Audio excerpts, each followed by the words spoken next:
everybody, welcome back to my channel. Thanks so much for tuning in. My name is Dana Trupiana, and I cover infamous gangsters every week in a true crime-like format. My show, Mob Times, comes out every Tuesday at around 8 o'clock in the morning. Well, it's Tuesday, it's around 8 o'clock, so here I am. If you're new here, welcome. If you've been here before, I hope you guys already know how much I love and appreciate every single one of you.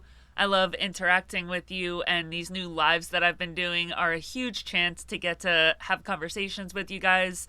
And I just want to throw out a very big thank you for all your love and support and everything that you guys have been providing for me all along. So before I start talking here, there is a few things I would like to say. If you don't want to listen to me ramble, that's perfectly fine. Don't forget, I always have chapters in my videos, so you can always just hit the button, go to the next chapter, and we'll get right into talking about this week's gangster. So first off, I am all about accountability and taking ownership of things that I've done wrong, and this week is no exception. I was an abusive significant other to you guys recently, and I'm very sorry. I tried to convince you guys that I hadn't ever covered this gangster, that I've never done an episode on today's gangster, and that I was gonna do it next. But I got caught pretty quick.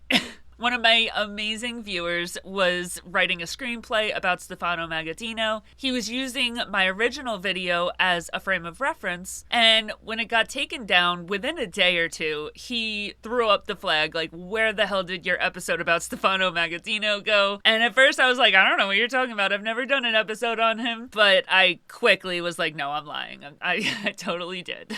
So I just want to say it was wrong that I did that. It was wrong that I ever tried to get one over on you guys in the first place, but I really didn't want to come clean that I was re-recording this episode because of how absolutely terrible I looked the first time I made a video covering this gangster. And I'm not even joking or exaggerating when I say that. I'm fairly certain that I was in the middle of a full-blown mental breakdown when I originally covered this gangster. I've been pretty open with you guys about my struggles with my mental health, and when I first did this episode, I gave an update on some medical issues I'd been having. I was fully convinced I had cancer, and that prompted a whole mental breakdown. And on top of that, the cancer scare came from an IVF round that I was doing, which means that my hormones were just all over the place, crazy, crazy, crazy.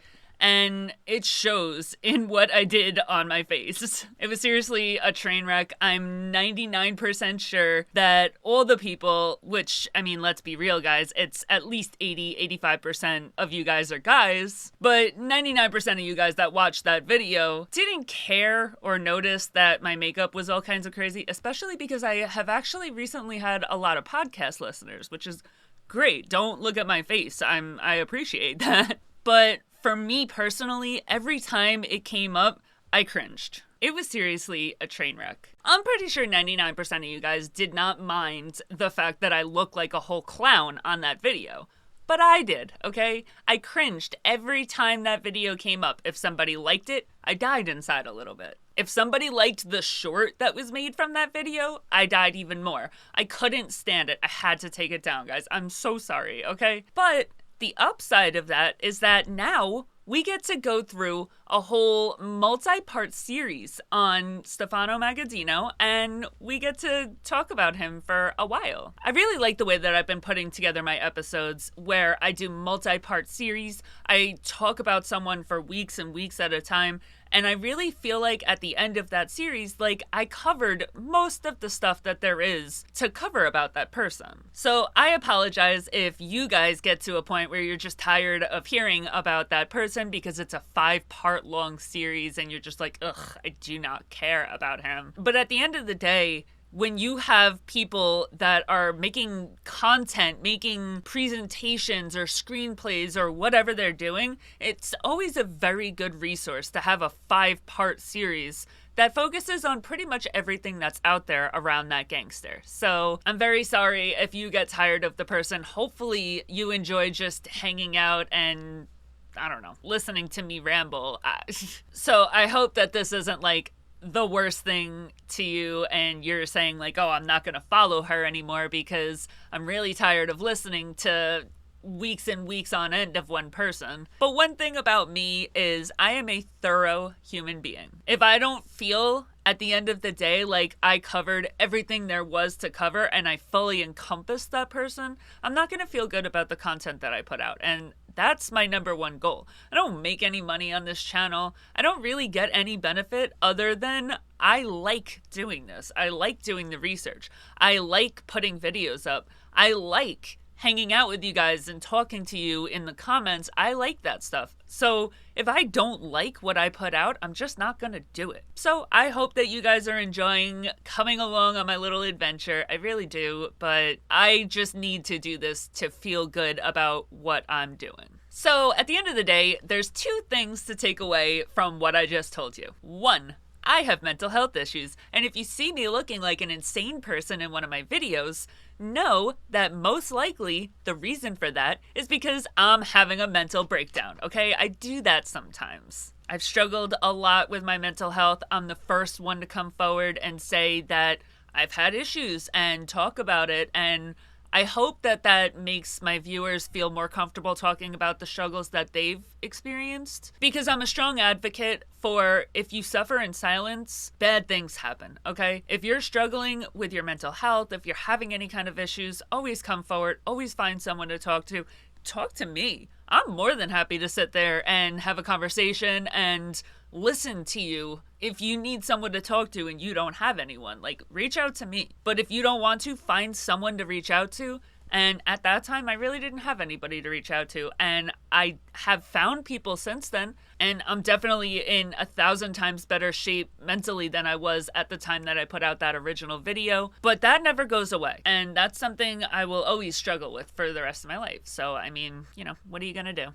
I just have to hope that my followers and this family that I've built around me here in this YouTube community gives me the grace to know that, okay, you had some issues and you looked like a crazy person, but whatever, you're fixing the issue.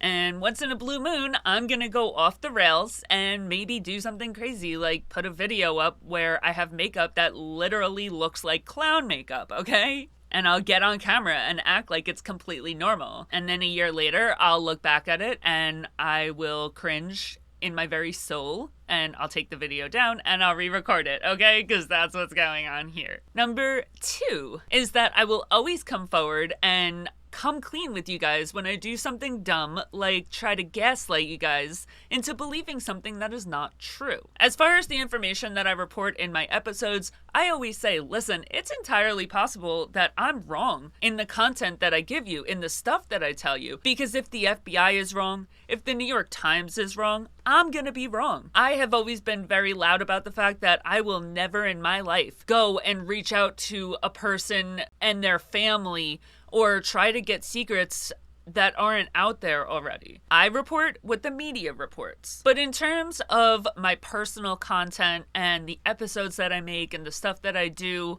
on my own personal channel, I always do my best not to lie to you guys. So I will apologize when I do. I love you guys. I hope that you aren't angry. And I just never want to do anything that comes off like I don't have the best intentions. So whatever, I'm sorry. But I really haven't had anybody angry about it. So, I mean, I'm apologizing, but I don't think anybody really cares, so. Oh, also, before I get into this week's gangster, I'm gonna be playing around with my content a little bit. I have a camera and I'm gonna try switching over to that because, like, my coloring is always way off with my videos and I don't like it. So I'm gonna be playing around with it. So right now, everything is exactly the way it's always been, but over the next few episodes you might see the picture change or the color change or some weird stuff go on with my videos. Just know that I'm experimenting, and if you see something that you absolutely hate, definitely feel free to drop a comment and tell me, like, hey, this is terrible, don't do this again. And I will listen. I will take your advice and not do it again. So I appreciate you guys bearing with me and just kind of hanging around while I try to figure this all out. Because listen, I am 100% on my own here, okay? I don't have anybody helping me. A lot of podcasters, a lot of content creators, they have these powerful machines behind them. They have marketing people, agencies. Like, I have nothing. I'm on my own. So give me a little a little grace, okay? That's a lie. I do have an editor. I don't know where I would be without my editor. He's gonna edit this video and be like, shut up. But yeah, I have an editor, and I never would have gotten halfway to where I am without him. So I don't have any big agencies or marketing machines behind me, but I do have one editor, and he's great. So okay, anyway. So now that we've established why I'm covering this guy again, one cool thing about returning to somebody that I already recorded an episode on is that I have since changed the way that I cover people. Back in the past, I used to make sure that every single person that I did fit into one neat little episode, and I didn't like making super long videos, so I had to cover an entire gangster and their whole life and their crimes and their death, everything, and I had to try to pack it into an episode that was like 40 minutes. I think my last Stefano Magaddino episode was like 55 minutes. And that is not nearly enough time to tell you about all the crazy and wild stuff that's gone on in Stefano Magaddino's life and everything that he's done. So this is a really cool opportunity that I have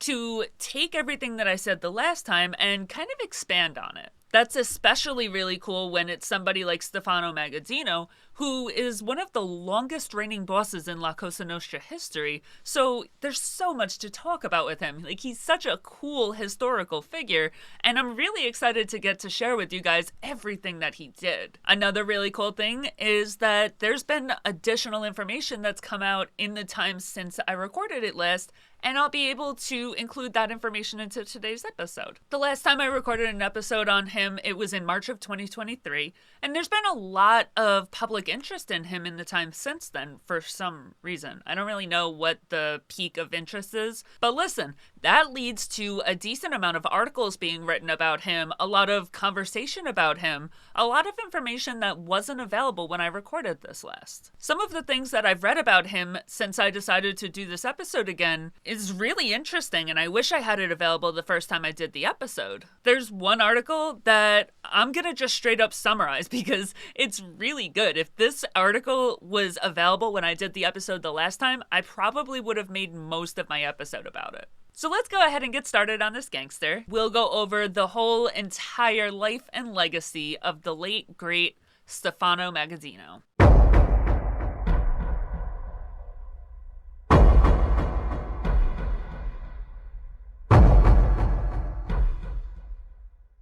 Stefano Magaddino, who was also known as the Undertaker or Don Stefano, was born on October 10th, 1891 in Castellammare del Golfo, Sicily, which is obviously in Italy. Historically, Magaddino has very strong links with the Bonanno family in Sicily. He is the cousin to one of the greats, Joseph Bonanno, and his entire family has very close connections with the entire Bonanno family. Now, aside from the embarrassing way that I filmed myself on the first episode, my interest in him was really reignited because I just finished up recording the episode about Carlo Gambino. Now, with Carlo Gambino, I was dragged, kicking and screaming, dragged to do that episode. Carlo Gambino had been requested so many times, and at this point it was like willful ignorance not to do it, so I did it. I recorded the episode on Carlo Gambino. I tolerated it, but it made me really interested in Stefano Magaddino again, especially because one thing that I found that was really cool was that I found a familial link between me and Carlo Gambino, and I knew that that link would exist because the place that he's from, Palermo in Italy, is so close to the small town that my family is from. So I was kind of thinking, like, it's so common for pretty much everybody in that area to be related. My family is from the town of Cinisi, and if Palermo is close to Cinisi, Castellammare del Golfo is right next door. Okay, it is so close. And when I first wrote everything up about this episode, I was thinking to myself, like, I'm sure if I go through and if I dig deep enough, I'll find some kind of relationship between me and Stefano Magaddino because, again, Castellammare del Golfo is so close to Cinisi. It's so close. And that's what I planned to say. If I dug deep enough, I'm sure I'd find some kind of familial relationship. I'm not saying that, though, because I did end up finding that relationship. I've talked pretty extensively on this channel about how I've gone pretty extensively into my own family history. That was prompted I mean, first of all, because I'm constantly covering Sicilian gangsters, and that makes you think when you have family from a town right next door, I wonder. But mostly it was ignited because I really just don't have very much family. I only have a very, very, very few blood relatives that are alive. So it made me want to hunt for a larger family, and I found it. And a cool thing about that, the cool thing about the fact that I found this family that I never knew about, is that they have their own group. They meet with each other, they call each other cousins. And I find that really special because, as I said, I have a very small family. So to find a group of people that were also out there looking for family and found it and formed a family within each other, and then to be able to join that, it's just really cool. It's really special. So since I'm talking about ancestry, let's talk a little bit about Stefano Magaddino's relatives. When I covered Carlo Gambino, I went over a bunch of the names in his family tree, and I really liked doing that. It was a fun little thing to throw into the episode. So let's go through the family tree of Stefano Magaddino as well. Now, as I said, when I first wrote this up, I was like, I'm sure if I dug deep enough, I'd find it. It took me about 2 seconds. Literally the easiest thing I've ever done in my life was find that relationship. Took me about 2 whole seconds to find out that his daughter, Carmela, married one of my family members. And I found that before I even found out that one of my ancestors wrote a book about him because she was his granddaughter. So it makes all the sense in the world. I always find it really amusing when I find some common ancestors with the gangsters that I'm covering, not because I feel cool or anything because I have blood ties to these guys. I just find that for myself, when I can establish that there's some kind of closer relationship, it makes me care more about that gangster, and I kind of have to care about them when I'm making multi-part series. So I like to do that at the very beginning because it just piques my interest. It makes me more interested in everything that they did, everything, all their crimes, all their successes. I like it.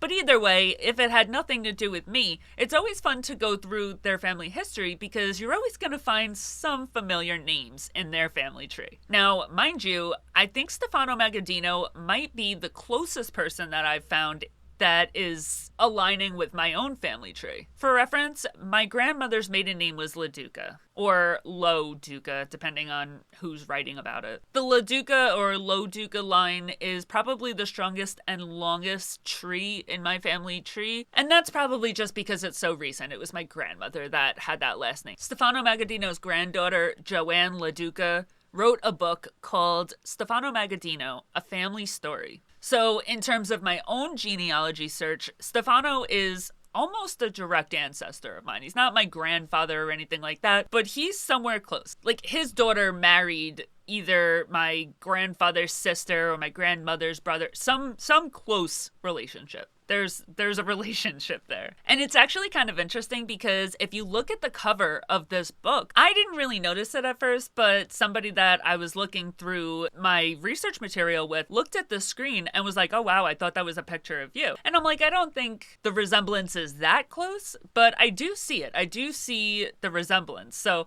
I don't know. I'll put a picture of the book cover up here. You tell me, because I think that there is a little bit of a resemblance between Stefano Magaddino's wife and me, so I don't know. What do you think? I had it mentioned to me and now I can't unsee it, so I don't know. And I find that extra funny because Stefano Magaddino is probably one of the biggest known names in the mafia history. But whenever I tell people that I'm Italian, I get, wait a minute, you're Italian? What do you mean? You don't look Italian. Whenever I talk to people about names that I want to give my kid, I get your kid is going to be so white, you can't do that to them. And I'm like, wait a second, are you under the impression that there's green people running around Italy? What do you think people that were born and raised and are from Italy look like?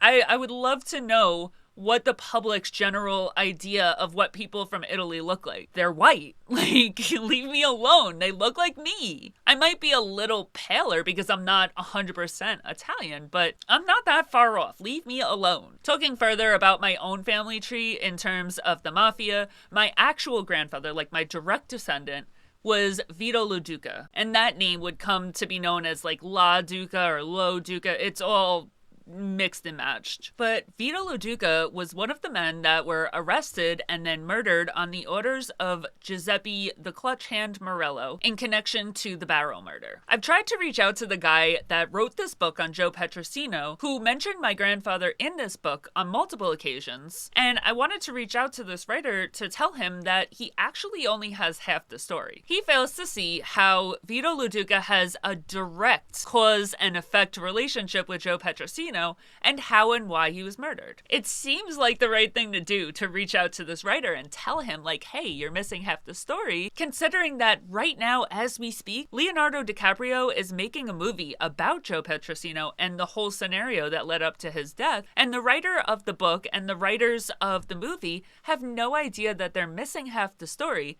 And the half that they're missing is way cooler than what they have, but I never heard back, so I don't know, whatever. Go make your misinformed half of the information story, Mr. Leo DiCaprio. Have fun with that. So Stefano Magaddino's father, Giovanni Magaddino, had 3 siblings. Giovanni's parents, Stefano Magaddino and Isabella Bonanno. See, I told you you'd hear some familiar names here. They only had 4 children. I say only because it's pretty well known that, like, Italian families at the time, they were huge. There was constantly gigantic families, so only having 4 children is actually kind of rare. There was Giuseppe, Stefano, Carmela, who would eventually become a Bonventre, again, see, familiar, and Giovanni himself. Stefano's mother, Giuseppe Chiaravino, had 2 siblings, so another person with very small family. Her parents, Gaspar Chiaravino and Rosaria Camarda, had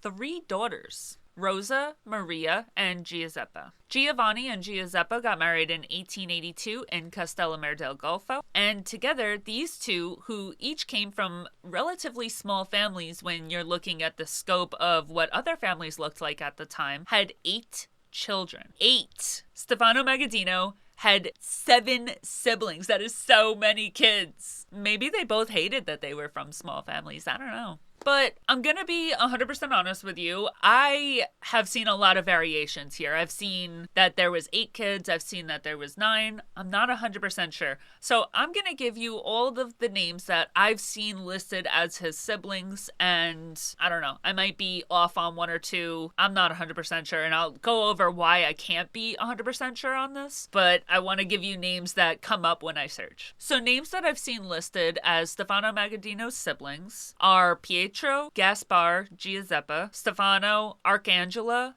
Salvatore, who for some reason went by Charlie, Antonio, who ran the family at Stefano's side and went by Nino, Rosaria, and last but not least, Maria. So, see, there's 9 names listed there. I can't be 100% sure. So those are names that I've seen listed. I don't know. I don't know 100% who his family members are. But I do know that Stefano was the 3rd of 8 or 9 children. Now, Stefano Magaddino was born in the midst of a huge feud that's going on between his family and another clan in Castellammare del Golfo, the Buccellato family. That might be Buccellato, I'm not 100% sure, but I'm gonna call it the Buccellato because, I don't know. I suck at pronunciation. I'm sorry if I mispronounce words. I am trying, okay? Now, Magaddino, he never knew any other life other than crime. Like, literally, from the day he was born, he was taught how to be a criminal. From life till death, that boy was gonna be a gangster. He's one of those kids that was, like, literally born into it, raised in this. He was born into the mafia. There was no other path. Like, that was just what he was gonna do. No ifs, ands, or buts about it. You're a mafia member. You are a gangster. I'm gonna go through it in a minute why there's so many less families in Italy, which is the birthplace of the mafia, but there's so many less families in Italy than we have here in America, and I'm gonna go through why. But in Italy, there's only 3 clans. Each one of those clans has an area that they typically cover, but as I said, there's only 3 clans. 2 of those 3 clans were led by one of Stefano's grandfathers. So he had no choice. He was born, raised, taught everything how to be mafia. He was groomed from the day he could walk on how to live morals of the mafia. And that's pretty wild if you think about it, because the mafia in Italy is so much more brutal than the one in America. So to think about a little boy being taught the ways of the mafia, and not the mafia that we know, the brutal one over in Italy, it's pretty crazy to think about. Now, back in Italy, the Bonventre clan joined the Magaddino clan. In Italy, the clan was called the Magaddino clan because the boss of the clan was, you guessed it, a Magaddino. And not just any Magaddino. This Magaddino wasn't just a shared name. Stefano had two grandfathers that were the bosses of two clans over there. So his grandfathers are running 2/3 of the mafia in Italy. So to say that he knew that he was going to be an important figure in the mafia is like an understatement. Now, when I did a little bit more research, I'm pretty sure that these two clans were cemented together by the marriage of his grandparents. I definitely didn't go over this the first time I did this episode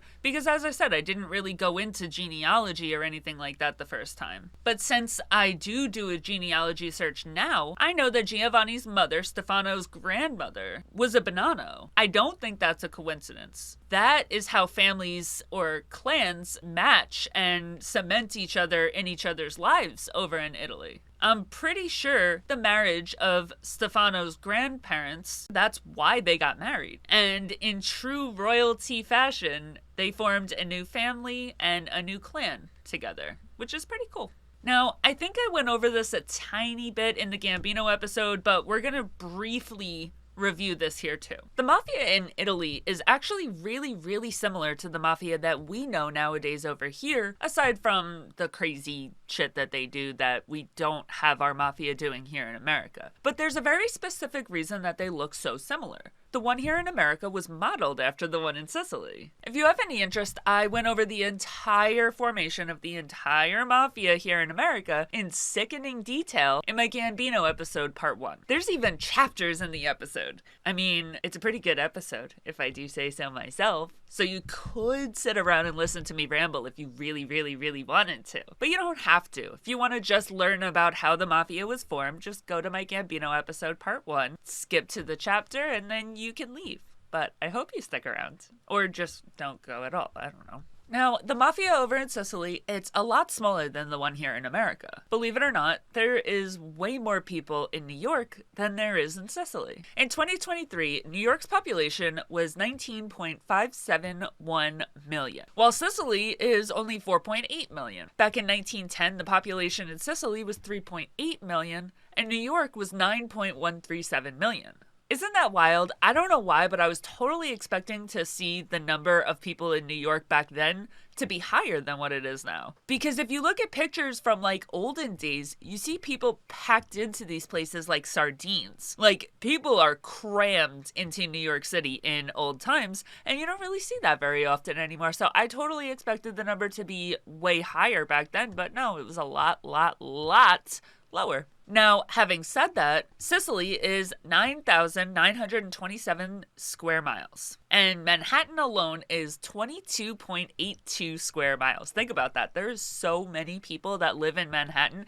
and it's only 22.82 square miles. But New York as a whole covers 54,556 square miles, which is almost half of Italy's entire country, which sits at 116,631 square miles. But New York is just one state out of 50 states in America, which spans 3,809,525 square miles altogether, all of America. Now, an interesting note that I just saw, Sicily had a population of 4.8 million people in 2023 and only 4.785 million in 2024. I wonder if the huge decrease in population is due to the ever so popular law that Italian residents will be jailed for 10 years and face a fine of up to $1 million if they seek fertility treatment. And that is if you seek fertility treatment outside of Italy and then come back. It's banned overall, like 100% banned to do any kind of IVF or any kind of fertility treatment at all in the country of Italy. And I wonder if that has something to do with the decrease in population. I've been pretty open on this channel about my struggles with infertility, and I have used IVF to conceive. I have done it 3 times now. So it's really disappointing to see a law come into play, especially in a country that I've always wanted to visit, always wanted to move to, feel such a heart connection with, to see them put this law in place that would literally just put me in jail, it's heartbreaking. And I can't imagine what the people that are stuck in that country are feeling right now. The people of America would straight up riot if that law was ever passed here. Like, oh my God, the riots on the streets. But an interesting thing to note is that in Italy, they are fighting against new children being born. They don't want the new children. They want to keep out the homosexuals. And here in America, the problem is exactly the opposite.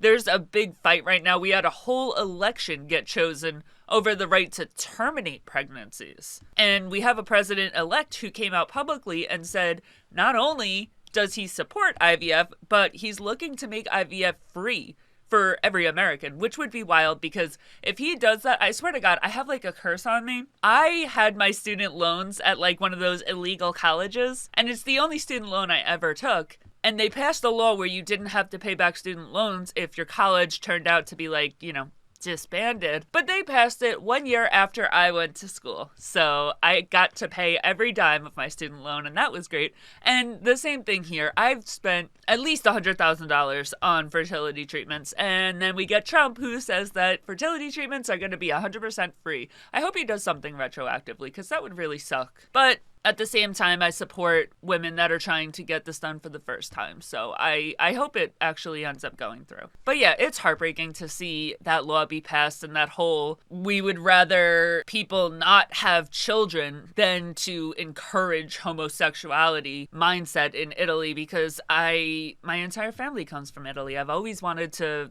live there. So it's really sad.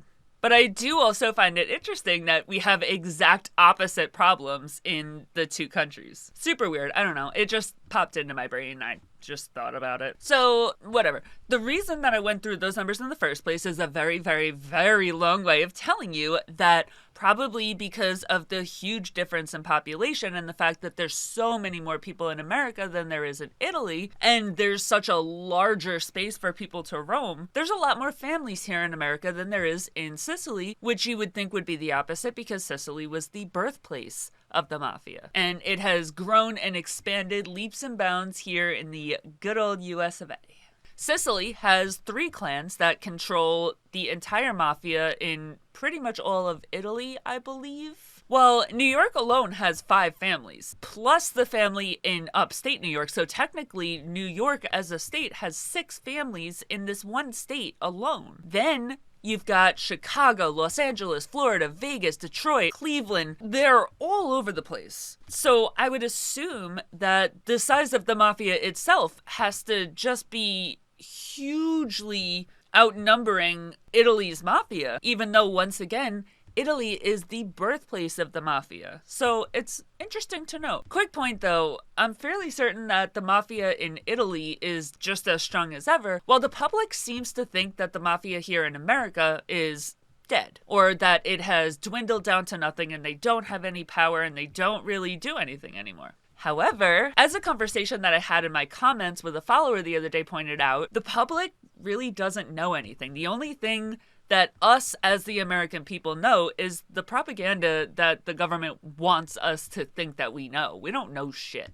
A commenter told me to dig into some stuff about who controls the entire Mississippi River, which he pretty much alludes is Carlos Marcello's son. Now, Carlos Marcello is another mafioso that I've done a video on, very old video. I don't like it. I don't recommend it. But that video focused heavily on Carlos Marcello's role in the assassination of John F. Kennedy. Now, apparently, there's a big controversy going on right now because while he was campaigning, Donald Trump promised that if he became president, he would release the entire files of John F. Kennedy and his entire assassination, which has been heavily redacted. I don't know if you guys are excited about this as I am, but I am bursting at the brim to hear this. I want it all. I've read everything that the FBI has put out thus far on Kennedy. I literally have thousands of screenshots on my phone of interesting things that I found in the Kennedy files. And if you read what's out there right now this second from the FBI,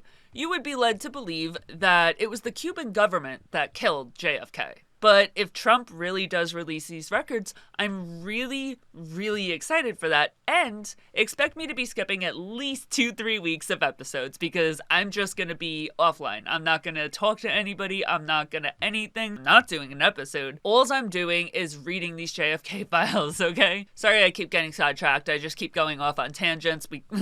We have to get back. But my point is that the public of America really doesn't know anything at all. You know nothing. I know nothing. We're fed bits and pieces of propaganda, just enough to make us think that we're knowledgeable and we know all this stuff and we're so smart, but we don't know shit, okay? America doesn't know 90% of what is going on. They're fed bits and pieces of propaganda that our government shoves down our throat, and 90% of it is a lie. 90% of it is completely false, or at the very least, a very small part of the wider truth. So the government is sitting there and they're telling you that the mafia doesn't exist anymore. They're not a problem anymore. They're dwindled down to nothing. We beat them. We created RICO and the mafia doesn't exist anymore. And as a public, in this day and age, 2024, we've come to accept that. Okay, cool, the mafia doesn't exist anymore. If you tell us that, we believe you. But meanwhile, we're seeing arrests of Gambino members, Genovese members, pretty much on a weekly basis. So how could that be the case? How could we see arrests every other day, week, month, whatever, of Gambino, Genovese, Colombo family members if the mafia doesn't exist anymore? That's very strange, huh? Don't you think that's weird? And if the files are released on JFK and we all find out that the son of the guys who built the mafia are controlling all of our major waterways in America, it wouldn't really surprise me. I don't think Trump would ever actually do it. I think it's one of those things that he says on campaign and it never comes to fruition. But it would be interesting. It would be very interesting. So back to Magaddino. So now, once again, Magaddino has two grandfathers. He has his dad's dad. He has his mom's dad. Each one of those are leading one of the three families, meaning 2/3 of the Italian mafia right now is being controlled by one of Stefano Magaddino's grandfathers. I told you before that Magaddino's parents are Giovanni Magaddino and Giuseppe Chiaravino. So the clan that his dad's dad is running. His dad's dad is the one that married the Bonanno and cemented the relationship between the Magaddino and the Bonanno families or clans. That clan goes to war. They go to war with the 𝐕𝐈𝐃𝐿 clan, which I'm guessing is the third clan in this system. Weirdly enough, though, the 𝐕𝐈𝐃𝐿 clan is also based in 𝐂𝐇𝐀𝐏𝐏𝐿, just like the Magaddino clan. That's, like, really weird, though, because, like, I know there's a Palermo clan, there's a 𝐂𝐇𝐀𝐏𝐿 clan. Maybe there isn't only 3 clans? I don't know. Or maybe, like, there's clans all over the place, and each clan belongs to the bigger family, and the 𝐕𝐈𝐃𝐿 clan belongs to the bigger third clan. I don't really know. Okay, I'm not in Italy. I'm not an expert. I don't know. But, like, that's how it is here in America. We've got, like, let's say the Gambino family. And then within the Gambino family, you got a bunch of capos. And each of those capos got their own little family. And they're a part of the Gambino family. It doesn't mean that there's more than 5 families in New York. But, you know, you might have more than one in Brooklyn. It just is what it is. So maybe that's what's going on here. I'm not really sure. I just kind of find it hard to believe that there would be such a high concentration of clans in 𝐂𝐇𝐀𝐏𝐿, especially when you look at how tiny of a town this is. Like, there's a lot of really big mafia members that come out of it, so you would think it's like this gigantic town, but it's not. It's really, really small. So anyway, the Magaddino clan, dad's clan, they are beefing hard, okay? They have been feuding with Felice Bucatello, the leader of that clan, for a really long time. Now, during the feud, Stefano and Giuseppe Bonanno end up being killed, and that leads to their younger brother Salvatore Bonanno, Joseph Bonanno's father, taking revenge and killing the members of the 𝐕𝐈𝐃𝐿s that killed his brother Stefano and Giuseppe Bonanno. So now, Salvatore Bonanno, who is Joseph Bonanno's father, he goes, takes revenge, and kills a bunch of members of the 𝐕𝐈𝐃𝐿s. But that's not enough. So Joseph Bonanno and Stefano Magaddino, they get together and they take their own revenge in the form of killing 2 more members of the 𝐕𝐈𝐃𝐿 family. So now you got Joseph Bonanno's dad killing members, you've got Joseph Bonanno and Stefano Magaddino killing members, and at the end of the day, what you're gonna see is you're just gonna start seeing bodies pile up, because as they kill people, those 𝐕𝐈𝐃𝐿 clan members are gonna take revenge and they're gonna come after the Magaddino clan, and you're just seeing bodies pile up all over the place. And this grudge is not one that just goes away magically when they cross the sea and they come back over to America. This is a grudge that they're gonna hold on to for a very long time, and it would carry over into America. But right here, when Stefano Magaddino's uncles are killed, that proves to just be too much, shit starting to go sideways, so the young Stefano is sent off on a boat to get out of this mess. His mom, his dad, whoever, they don't want to see him become a body on the street, and they send him away, they send him over to America. Magaddino left Sicily because it's getting too heated there. Nobody wants to see him turn up as a body. He's turning around and killing people. He leaves, he heads for the United States. So I'm just going to be honest with you guys here. I'm having issues in a lot of different areas. I cannot get one solid answer on a lot of stupid little facts, and there's a reason for that, but it's a frustrating reason. The reason is that the FBI has not released their files on him. This is super weird because he's been dead for a really long time. There's no reason that the FBI files haven't been released on him. But when the FBI releases files on somebody, it's a lot easier to get the facts because the FBI, they'll dig into the background of somebody, and almost all the time the FBI is correct when they put information out. So when the FBI doesn't put their files out, there's a bunch of different answers out there, and most of the time those different answers are wrong. And they can't be verified because the FBI didn't put out the files. I've been seriously considering putting out a Freedom of Information request into the FBI to try to get those files, but I mean, even then, it would take months to get those files, so until then, we're gonna have to just rely on what's already out there, and that's just a bunch of conflicting information. So I'm just gonna tell you the top answers that I've come up with. One of the huge points of contention in Stefano Magaddino and his background is when he arrived in the United States. I've seen a lot of different options out there, and the last time that I reported this episode, I reported that he was 17 years old and he came aboard the San Giorgio on February 7th, 1909. When he was 17 years old. Now, all this time later, when I go back in and I Google that, I'm finding out that it's possible that he got here even earlier, when he was around 12 years old. But again, there's no FBI files, there's no way to solidify this or get any permanent actual answer. There's no general consensus, and I don't really know what the right answer is, but we do know that he got here sometime before he hit 18 years old. Either way, regardless of when he got here, when he did get to America, he settled in a Castello Morici colony in Brooklyn. And it was in the Williamsburg section of Brooklyn. And whether it was 1909 or earlier than that, not really much happens with him while he's in America until around 1913 when he marries Carmela Corrado. And together, they have 4 children. They had Peter in 1917, Josephine in 1919, Angeline in 1921, and Arcangela in 1925. When he got here, Magaddino quickly became a very powerful component of the Castello Morici faction here in America. Anybody know any other super powerful members of the Castello Morici clan or family or faction here in America? Maybe Joseph Bonanno or Salvatore Maranzano? Magaddino is running with these dudes, and they're all direct blood relations.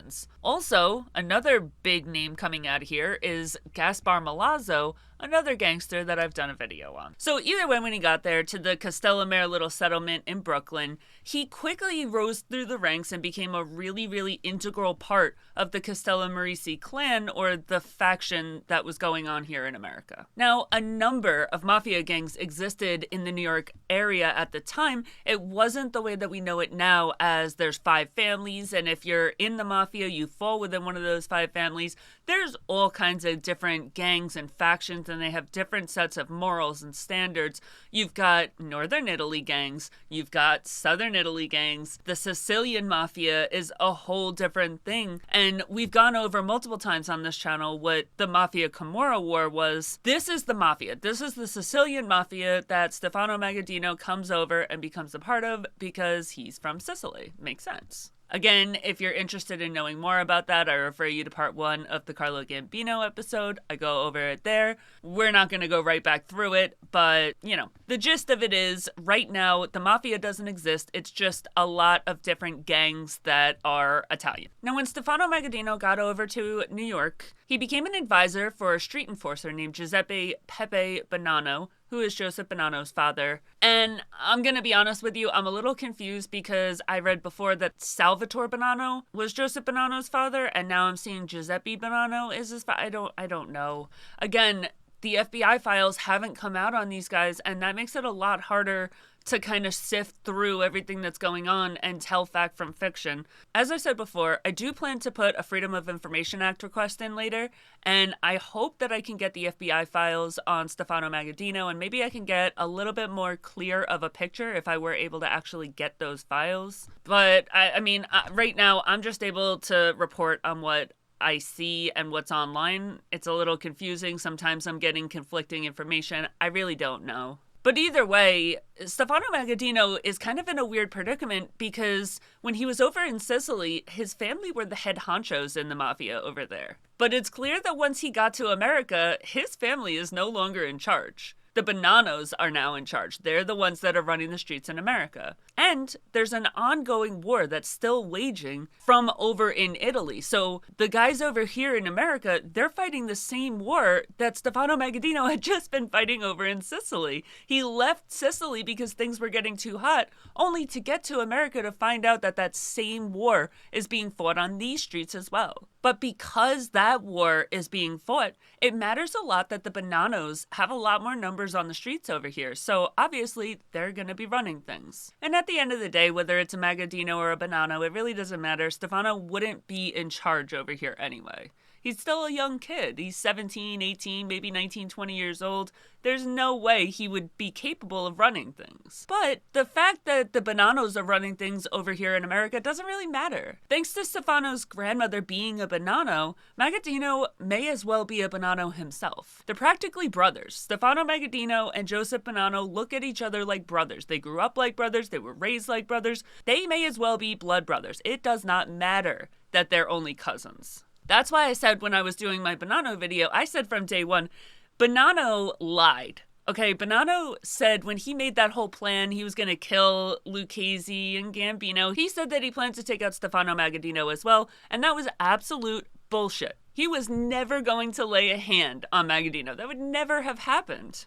I don't care how bad Magaddino pissed him off, Bonanno never would have looked at Magaddino sideways because they were raised as brothers, and that's just not the way that they operate. So now Joseph Bonanno and Stefano Magaddino are over here in America, and they're helping Joseph Bonanno's father establish and run a lot of lucrative rackets, and they're getting the mafia up and running over here on American soil. And Joseph Bonanno was in the same exact scenario. He was in the mafia since the day he was born as well. These kids lived, breathed, and died the mafia. They were taught it from a very young age. They were always going to do it. And Pepe Bonanno, even though he wasn't a confirmed mafia member, he was very much so involved in the mafia, and he brought his young son and nephew along for the ride, just like Stefano Magaddino's grandfathers on both sides did the same as well. In a ceremony that was held in Chicago, Magaddino was inducted into the Underworld Society and officially became a made man in La Cosa Nostra. Why he was taken from the home of the mafia, New York, over to Chicago to officially get his button, I have no idea. But I don't really know shit, so, you know, whatever. But whatever. So we all know the drill. You prick your finger, you burn the picture of the saint, and you are officially a member of the mafia. So again, this is in the time before the commission was established. We don't know if it's the same exact song and dance because it's just not the same mafia that we know and love now, but I would assume that the tradition didn't change. It was probably very, very similar to what guys go through now. It's not really clear exactly when Magaddino was inducted as a member, but we do know that it was before the commission was created. Because when the commission was formed, Magaddino would actually be a member sitting on the commission. So we know that he has to be an inducted member at that time. Now, pretty quickly after becoming inducted into the mafia, Magaddino was considered one of the big leaders of the Castellamarese Mafia in New York. And the group of the Castellamarese faction quickly became known as the Good Killers. Now, remember, this is the time before the Castellammarese War, so by this point, Salvatore Maranzano hasn't even rolled into town yet. And he would be the one that would eventually take over this Castellammarese faction over in Brooklyn, but as of right now, he hasn't come through yet. It also makes a lot of sense why Magaddino would be given such a leadership role and so much responsibility so early on. Like, he's 18, 19, 20 years old, and he's leading a crew. And it makes a lot of sense why that is. Because remember, this boy was born into this life. And I keep saying it over and over again. I know I sound like a broken record, but it's true. He was born into this. When you're thinking about Stefano Magaddino's station in the Mafia, you can think a lot about the English royal family, and it'll make a lot more sense when you look at it that way. Yeah, sometimes in the English royal family, a 16-year-old will take over as king or queen. But at the end of the day, that child is still a lot more well-equipped to take on that role than pretty much any other person in England, because from the day they were born, from the day they took their first steps, they were taught this shit. They were taught how to rule from day one. They were drilled with the morals and the etiquette of what it means to be royalty and what it means to take on that leadership role and run a country. They're taught the responsibilities of a leader and how to do their job way before they ever get the chance to actually take that huge role on. And the same exact scenario is going on here. Magaddino has been taught this shit from birth. The moment he started walking and talking, he was taught what it meant to be a member of the Mafia. So let's go through the Good Killers a little bit, and let's take a look at what that meant and what they did together. The Good Killers group was a gang that looked a lot like you just picked up the Magaddino clan over in Castellamare del Golfo and moved it over here to American soil. It was made up of the Magaddino clan, the Bonventre clan, and any allies that those guys had, as well as the Bonanno clan. Stefano was the leader of the Good Killers, but another very notable member of this clan was Gaspar Milazzo, which I did a video on him in the past as well. I think I might do a series on Gaspar Milazzo, because I actually really love doing the video on him. He's a super interesting character, and I would definitely love to get into the nitty-gritty of him and do a 3, 4, or 5-part series on Milazzo, so I'm thinking about redoing that. Not right now, maybe in the future, but that is a plan of mine in the future.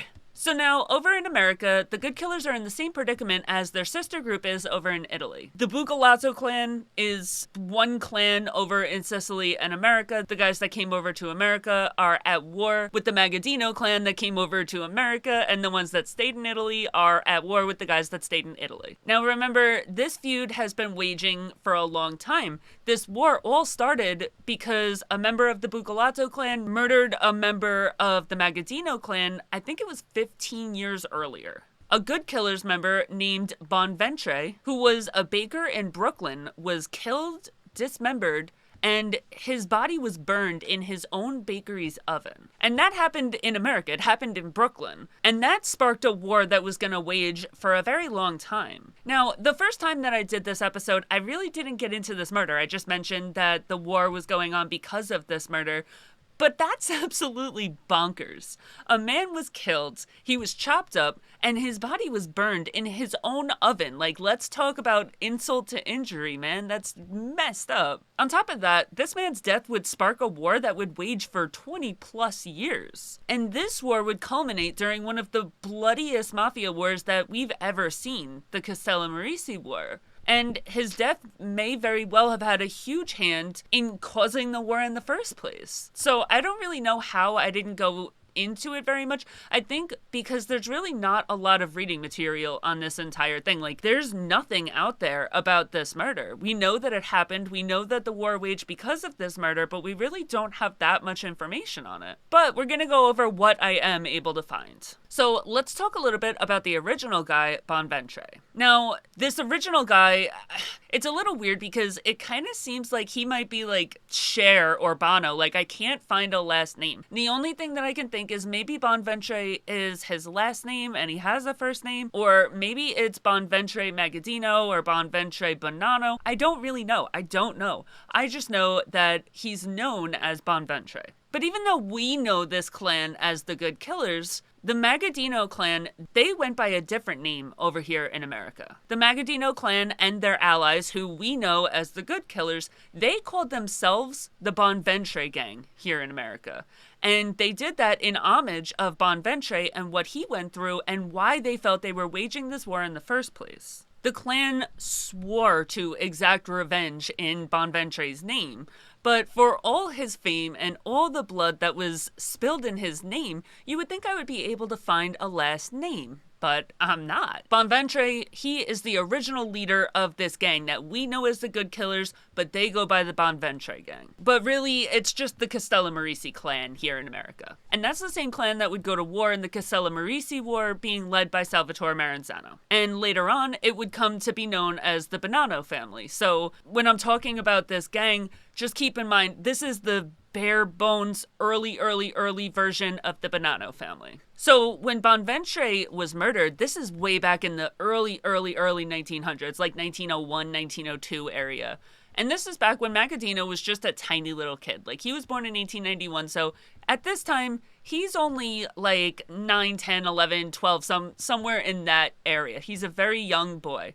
And again, we don't know for sure whether he came over here when he was 12 or 17. He could have been sent over as soon as Bonventre was killed. We don't know because the FBI files aren't out. But either way, he is definitely being impacted by Bonventre's murder, whether he was here in America, whether he was over in Sicily, it doesn't really matter. The entire clan went to war in both Italy and America because of Bonventre's death. Bonventre was a Sicilian immigrant. Obviously, he came from 𝐂𝐸𝐻𝐿𝐸, and he was living in New York City at the time. And when he got here to America, he just kind of continued on living his life here in America. He went from 𝐂𝐸𝐻𝐿𝐸 to America and just did everything exactly the same. In Sicily, he ran a lot of illegal gambling places. He gave illegal loans, he paid off authorities, he was a gangster, you know, your typical boilerplate mafia activity. And when he arrived here in America, he did not turn over a new leaf. We see him doing exactly the same thing here in America as he did in Sicily. So now that he's here in America, he's still continuing to do all this criminal work,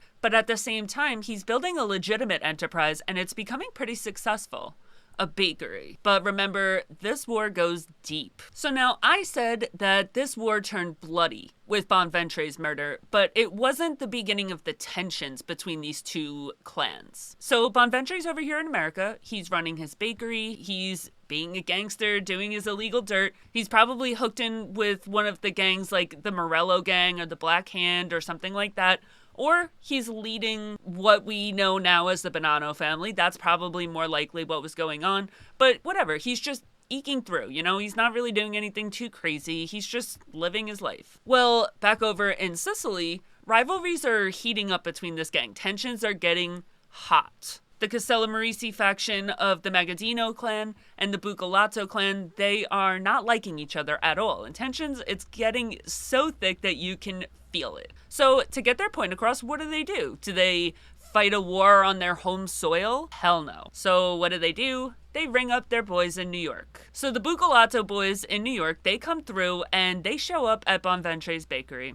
Bonventre is killed in this little feud that's carried over to American soil. But then what? What are they going to do with the body? That is not such an easy thing to deal with. It's a lot easier to get away with murder back then. You know, we don't have DNA. We don't have fingerprints, like none of that stuff is going on. But at the end of the day, you don't want authorities finding a body. It's never a good thing to do. So what do? They chop up Bonventre's body and they burn it in the large oven that's in the bakery. And again, it's kind of like adding insult to injury. You're throwing salt on the wound. You're cremating him in his own oven. It's so messed up. All kinds of no, it's just something you don't do. And this is the biggest insult you could ever give the Magaddino clan, and they are very, very aware of this. It's like spitting on this man's grave. The man was cremated in his own goddamn oven. Like, it's a war. It is war right now. I'm sure that the 𝐕𝐈𝐃𝐄𝐎 clan knew exactly what they were doing and exactly what was going to come from doing this injustice to the Magaddino clan, and I'm sure that's why they did it. They wanted it. They want all the smoke, and they are going to get it. But I don't think that they anticipated just how pissed off the Magaddino clan was going to get. I really don't. I don't think that they saw a future in which Bonventre's death would become the rally cry of this gang. And it was going to reverberate way further than just Bonventre's ashes sitting in his own bakery's oven. See, as I said before, Bonventre, he's not just some Joe Schmo. He had people. He had followers. He had a big family. And you know how they always say, like, don't cheat on a girl whose name ends in a vowel because she has brothers? That's some serious shit. That's no joke. And Italians, they ride hard for their people. Decades would go by while Bonventre's name was used as a battle cry. They also had a new mission statement, and they swore to exact revenge and get vengeance for their fallen brother. They look at it like, oh, okay, cool. You want to play games? We can play games. We can play these games. The new chant that was heard throughout the clan or the gang or the family or whatever was, we will burn you. They swore to make that entire faction feel the pain that their lost loved one experienced. They were going to make them feel this, period. So now the two clans are at war.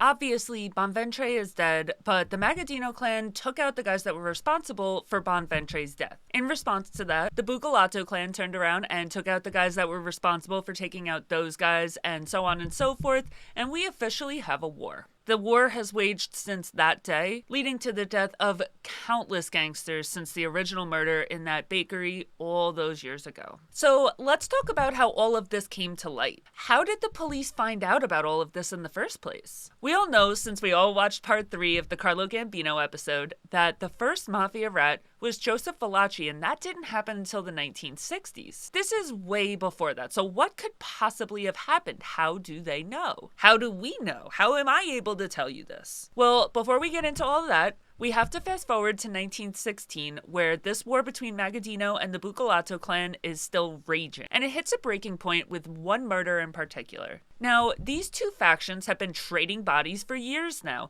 It's 1916. That happened in the early 1900s. That means this war has been full-blown going at it for at least 15, 16 years. And they trade bodies back and forth, and nobody ever finds out about it. Nobody ever goes to jail for it. Nobody ever knows anything that's going on. This one murder in particular is where things broke down and everything fell apart, and there's one specific reason for that. The Magaddino clan did not carry out this murder themselves. Or did they? So let's talk about what happened on August 14th, 1916. On that date, Antonio Magaddino was arrested for a double homicide in 𝐾𝐻𝐿. Two of his older brothers, Pietro and Giovanni, had been murdered back in July, so this is only 1 month later. So it's not really a mystery why he would commit a double homicide. Now, this is not the same two brothers that were killed earlier. Remember, I told you that Salvatore Bonanno had killed 2 members of the 𝐕𝐈𝐃𝐿 clan in retaliation for 2 members of his family being killed. This is a whole different set of brothers. These are Magaddinos, not Bonannos. So the fact that I have to clarify to you that these are 2 brothers that were murdered, but they're different brothers than the brothers that were murdered a few minutes ago, this is a very good snapshot of what's going on at this time. They are trading bodies like crazy, and entire families are being decimated in this war. Now, Antonio Magaddino, he is brother to Stefano Magaddino. Pietro and Giovanni are also Stefano Magaddino's brothers. So when Antonio Magaddino turned around and carried out murders in retaliation for the murder of Pietro and Giovanni, Stefano is over here in America, so he probably had nothing to do with the murders that Antonio carried out, but he is just as pissed. He just lost 2 brothers, blood brothers, actual family members, and I would assume that he is out for blood now. I can't imagine that it's a good feeling to be here in America knowing that most of your family is back in 𝐾𝐻𝐿. You really can't do anything to protect them, and a war is waging. And now you've just lost 2 brothers. Stefano was able to avoid a lot of the violence that was going on in 𝐾𝐻𝐿 by coming over here to America. But that doesn't take away the sting of losing blood family members, your brothers. Like, that's horrible. And if you look at it, he escaped the war, in Italy, but he didn't escape the war in general because he's still fighting that same exact fight here in America, with the same exact family members standing next to him that he had over there, and the same exact grudges just carried over right to America alongside him. Now, Antonio was released in 1917 when it was determined that there really wasn't enough evidence to hold him or charge him with these murders. Even though we all know that he did it, what are you going to do? You're not going to be able to get a guilty verdict, so they release him. We see this time and time again. Look at the murder of Anastasia. Everybody knows that it was Genovese and Gambino that worked together to plan it. It was Genovese that got the people to actually go and carry the murder out. We know this. We even know why. It was done to further their positions in La Cosa Nostra. Genovese wanted to be the boss, so he tried to take out Frank Costello. Didn't work out. He was handed the title of boss. Now he wants his boy Gambino to be boss of his family, so they go and carry out a murder against Anastasia. 1, to get Gambino the leadership role. 2, so that Anastasia doesn't seek revenge in the attempted murder of Frank Costello. Look at the murder of Vincent Mangano and his brother. We all know that it was Albert Anastasia that did that. There's countless murders where everybody knows who the killer is, and there's nothing that's ever going to be done about it. It will remain a cold case forever. Nobody will ever go to jail, even though we all know without a shadow of a doubt that that's what happened. We all know that Antonio killed these guys in 𝐾𝐻 del Golfo. We even know why he did it in retaliation for the murders of his brothers Pietro and Giovanni. But they'll never be able to prove it, so he'll get away with it. And these 2 murders are just another in a long string of murders. This is not the end of the beef. It will continue going. They will continue trading bodies left and right. See, Antonio killed these guys because they were the ones that actually planned and carried out the murders of his 2 brothers. An eye for an eye. But there was a third man, Camillo Caiozzo, who also had a hand in the murder of the 2 Magaddino brothers. And Antonio wasn't able to get his hands on him. Why couldn't Antonio get his hands on Camillo Caiozzo? Because he jumped a ship and was headed for the good old US of A, and he wouldn't have a very fun time here in America either. The 𝐾𝐻 clan in New York got word that Camillo Caiozzo is on his way over and that he will be arriving in America very soon, and that Caiozzo was believed to be an accomplice in the murder of Pietro and Giovanni's murders. And after he committed the murder, he fled Sicily for New York. That is perfect for Stefano Magaddino and Gaspar Milazzo and Joseph Bonanno. They are currently in New York. So they are over here and they are itching to get their hands on this boy. They want all the smoke. They want it. As soon the minute that Magaddino gets word that he's on his way over here, the entire clan starts working together to plot Caiozzo's murder. So let's fast forward a little bit, and we're going to move to August of 1921. So at this point, in August of 1921, we are 5 years after Stefano Magaddino's brother was arrested for killing the 2 dudes back in Castellammare. 5 years. But it's only about a year after Camillo Caiozzo got to New York. In August of 1921, a barber named Bartolo Fontana turns himself into the New York City police officers, and he admits to a murder. He admits to killing Camillo Caiozzo in Avon, New Jersey on July 26, 1921, only a few weeks after he's walking into this police headquarters. The Good Killers Gang, a gang of mafiosi from 𝐾𝐻 del Golfo, ordered Bartolo Fontana to kill Caiozzo for his role in the murder of Stefano Magaddino's 2 brothers. But wait a minute, how did we get here? Who the hell is Bartolo Fontana? According to Fontana, he was just living his life, minding his business, a good old boy, and he was confronted by 3 members of the Good Killers, who proceeded to press the muzzles of their guns into his stomach and told him that if he didn't carry out this murder, they would blow him to pieces. On initial contact, it looks a lot like this guy means nothing to the mafia. Fontana is a 28-year-old barber. He has no criminal history, no involvement in the mafia before this. Officially, on paper, this looks like it might be the truth. He immigrated to America from the same small little coastal town of 𝐾𝐻 del Golfo as the Good Killers did, and he came over as a child. He had only been roped into this murder because he had one particular thing that made the Good Killers interested in him. He was best friends with a man named Camillo Caiozzo. And that is actually a pretty common tactic that the mafia will use. Have your best friend kill you. A lot of times, your best friend is the only one that you're going to trust. The only one with any kind of access to you. So if you're hiding out, your best friend is probably the only one that's going to be able to carry out a murder against you. You think you can trust your best friend. You let your guard down. So even though the entire world is trying to kill you and you're hiding and you're not talking to anybody, you're not doing anything, you trust your best friend. You agree to hang out with your best friend. You go do something with him. And then all of a sudden, boom, 2 to the head and you're dead. Now, not only is Fontana Caiozzo's best friend, but Caiozzo is currently staying in his apartment with him in New York City. And Caiozzo is not stupid. He fled Sicily because he knew the Magaddino clan was going to be coming for him. And he knew that they would be coming hard. He knew there was a contract on his head. And when he got to New York, he was under no delusions that this beef was over. He knew that people were still coming for him. So when he got to America, he laid low. The problem is that it's really hard to get your hands on somebody that's laying low. How do you catch somebody when they don't leave the house? They don't go to the corner for pizza. They don't go outside to the market to pick oranges. They don't leave. So how do you get to them? You have one of 2 options. You can go up in there and go into the house and take him out of the house and kill him. But if you do that, you have a high risk of hurting other people. Most likely, Bartolo Fontana, who Caiozzo is staying with, he probably has a wife. He probably has kids. And these guys don't want to kill other people. They don't want to kill anybody that's in the apartment complex. And they don't want somebody to see them grabbing this guy and alert the police. So it just doesn't seem like a very practical thing to go into the apartment and get him, even if they do know where he's staying. So what do? Well, you go to the person that they trust. Caiozzo trusts Fontana. He's staying with him. He's his best friend. So they went to Fontana. So they go to Fontana and they tell Fontana, like, you are going to kill Caiozzo. And if you don't, we're going to kill Caiozzo and we're going to kill you.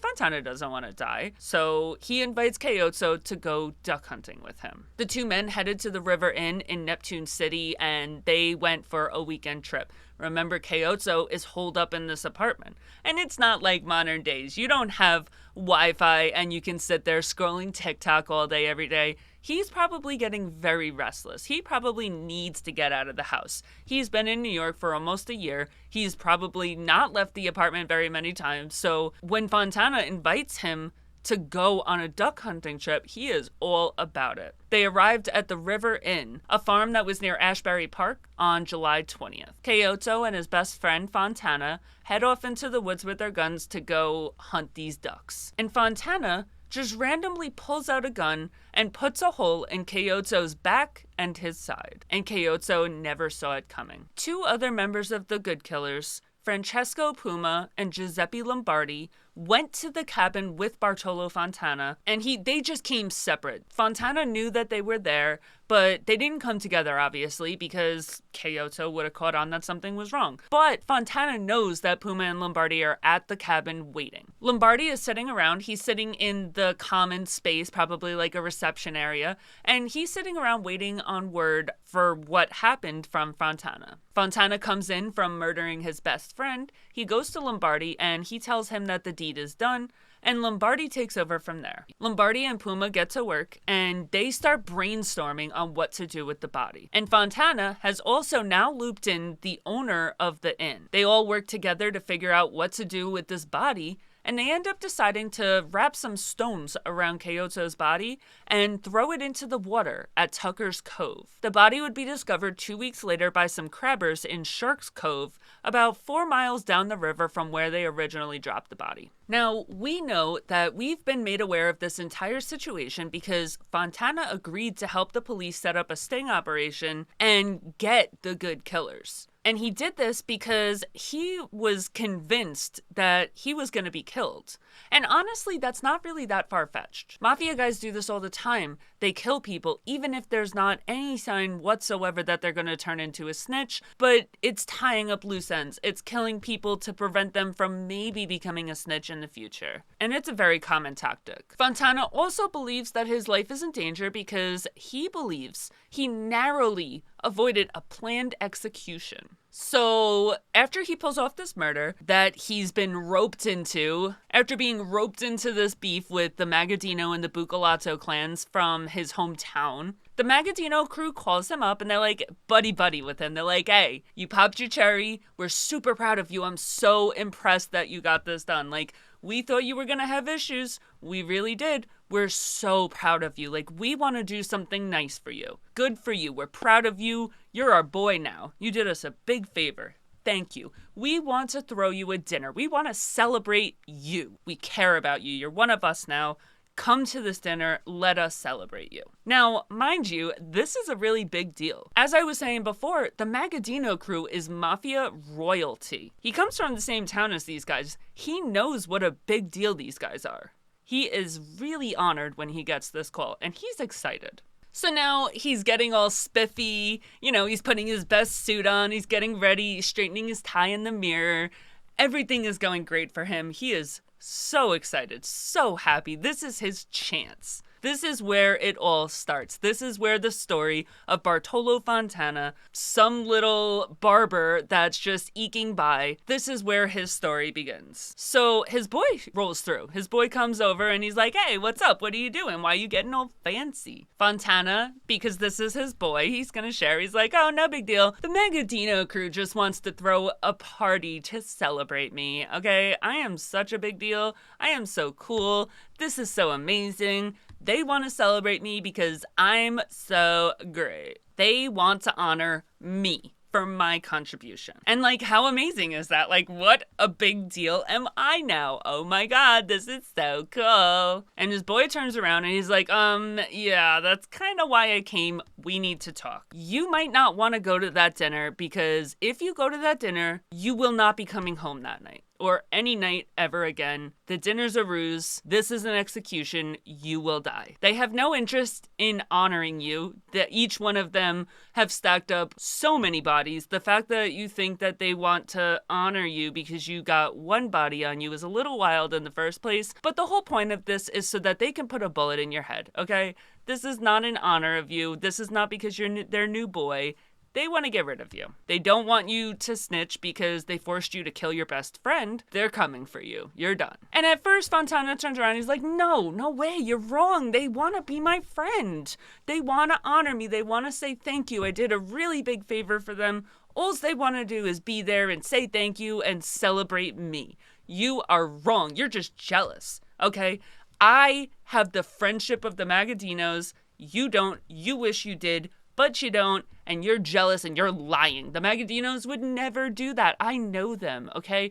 I came from the same town as they did. They are good people. You are wrong. Categorically wrong. And his boy is like, yeah, I don't want to hurt your feelings, dude. I'm so sorry that I have to be the messenger here. But I've been hearing for weeks now that there's a contract on your head. You're on their hit list and they want you burned. Now remember, the battle cry of the Magaddino crew is we will burn you. So the fact that he's saying they want you burned means that this rally cry is now being turned on Bartolo Fontana. So now this is where Fontana finds out that not only is there a contract on his head, but there is a whole ass plan in place for this ruse of a dinner to celebrate him. The plan is for the Magaddinos to bring Fontana to a bakery that's owned by one of their people, and this is where the celebratory dinner is supposed to take place. But really the plan is that they're going to take him out and they're going to throw him in the oven the same way that the other guys did that to Bonventre back in the day. And this is just a whole circle of life scenario. So Fontana hears this and he's like, oh, hell no. Absolutely not. I just got permanent PTSD because they forced me to kill my best friend. These scumbags